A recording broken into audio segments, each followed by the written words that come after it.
Today we're going to talk about something interesting, which is how to make rest productive. So, if you haven't seen this channel before, I'm Lisa Cortez. I'm a certified life coach, and here we talk about all things personal growth and inner work. Have you ever felt like you were craving a little more peace, or a little more steadiness, or just something that was slower? Because I definitely know that I have. Like, this life and this world, the way things work, is so fast-paced that it gets overwhelming and heavy very quickly. Like, life is a baseline, right? And then imagine things in life adding on to that. So not being on the best terms with maybe this person or that person, or something going south at work, or feeling like maybe your job is on the line, or any of those like additional life stresses. It all adds to something that's already heavy. And I've come to realize that life is simple,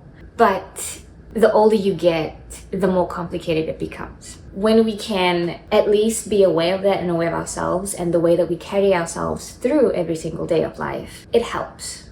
It helps it to be just a little less complicated and overwhelming. And so I hope that by the end of this video, we can give you something to consider that could help that load. Because honestly, it's tough. We're talking about listening to our bodies. Number one, your body is not a problem to solve. It is actually a guide. It tells you what you need. It tells you what your mind needs. It tells you what your emotions need, and it tells you what your social life needs. It really does. I like to think of it as a messenger, as a temple, if you will. If you just pause quickly and think of like, okay, whenever I felt tightness in my chest, whenever I felt just deeply sad, when have I felt fatigue?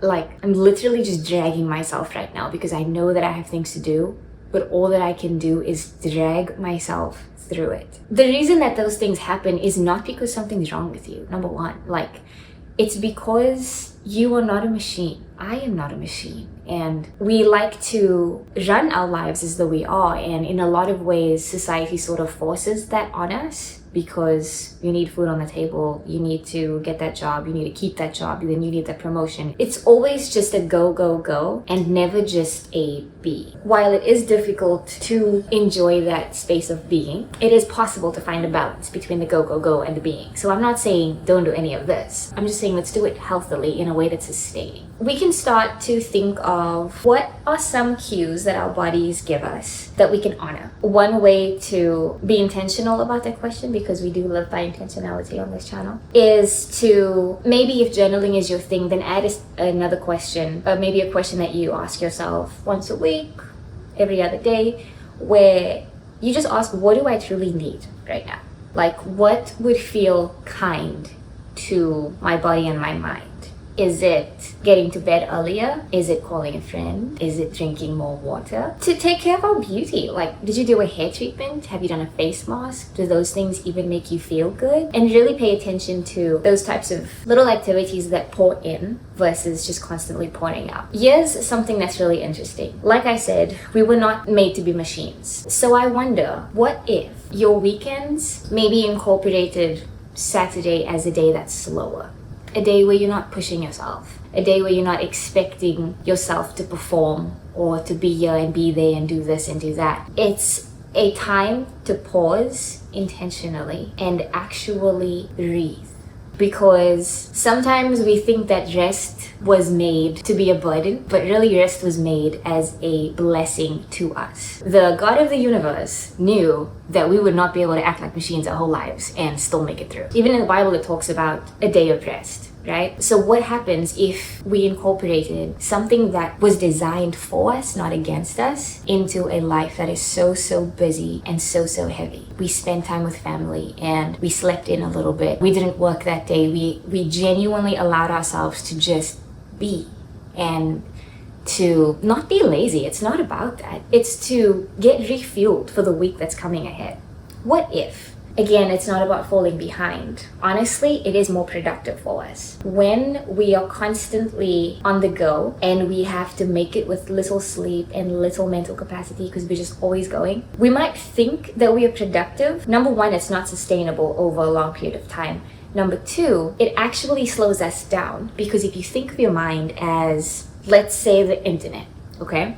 Your internet connection. We only have so much bandwidth, and the more well kept we keep it, it runs faster. The connection's better, there's nothing slowing it down. All of the space is available to be used as part of our mental capacity. But as soon as we throw so many things in there, we have now taken up this chunk of space, and we just have this little bit of bandwidth to work with. And so you can imagine over time, you're just adding more, because nothing is really ever processed. It's just added on. So what if we set that time aside? And I honestly practice this. I have been my entire life. And it is such a gift every single week, because it's rejuvenating.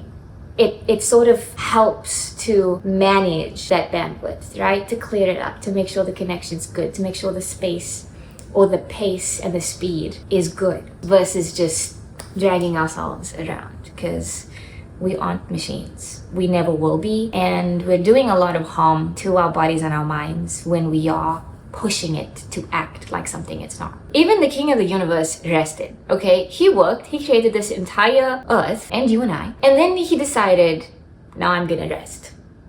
What makes us think that we don't need to rest? I don't know. Just see this change of pace as something that's for you, not against you, and romanticize it. Take an extra minute to pull out a candle and just light it. Make your environment and your atmosphere that much more homey and calming and sweet. I really like to do it when I'm journaling or when I'm working and I really want to be focused. Taking the time, because I know it takes time. Maybe you like to bake. Put some really, really soft, gentle music on while you bake something. Take a long walk. Maybe you do a weekly walk, where either you phone a friend or you just spend time listening to whatever's around you. Because I know you have enough thoughts to occupy your mind, so we don't have to question that. I do too. But this is honestly where we get to sit and rest in our productivity, because while it doesn't seem like we're doing very much in the moment, it is fueling our productivity for the moments to come. So that is my take, and you guys should try it. Like I said, I do it all the time, and I have actually noticed this theme of Sabbath come up in a lot of different talks and podcasts and things. It was made for us. So why not receive the gift, be fueled by it, filled by it, and then go out and absolutely kill that next week. So if you enjoyed this video, give it a thumbs up, drop a comment, and subscribe, and I will see you next time.